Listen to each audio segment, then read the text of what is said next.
I found this on Reddit, and I cannot stop thinking about it.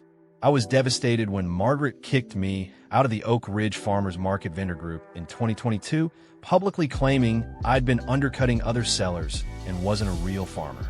I wasn't undercutting anyone. I'd actually raised my honey prices. The real issue? My stand was getting more foot traffic than hers, and she couldn't stand it. Margaret had run the vendor network for 8 years and had absolute authority over who got a spot. One complaint from her to the market director, and I was done. It cost me roughly $4,000 a month in lost sales, and I spent 6 months trying to figure out what I'd done wrong.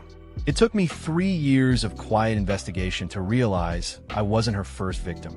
I'd stayed on the market email chain out of spite, and I started noticing a pattern. Every few months, another vendor would disappear, and Margaret would tell everyone some version of the same story. They weren't legitimate. They were cutting corners. They were untrustworthy. A cheesemaker, a candle crafter, a herb grower, all gone. All quietly. I started reaching out to them. Every single one told me the same thing. Margaret had kicked them out after they started getting more customers than her.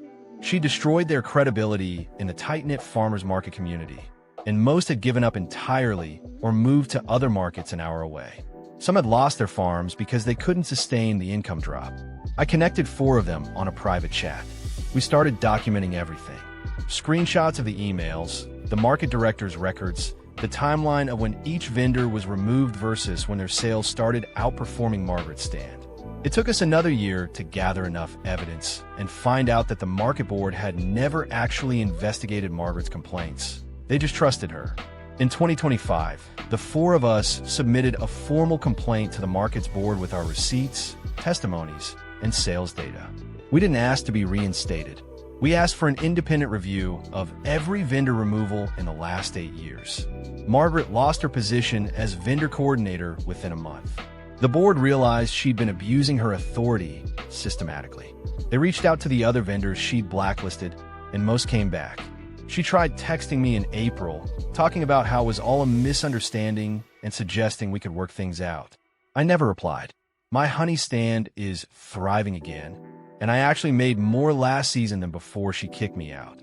Margaret still has her own vendor spot, but nobody takes her seriously anymore, and she knows it. Some days I see her standing alone at her stand, while other vendors chat and laugh nearby. That's worth more than any apology.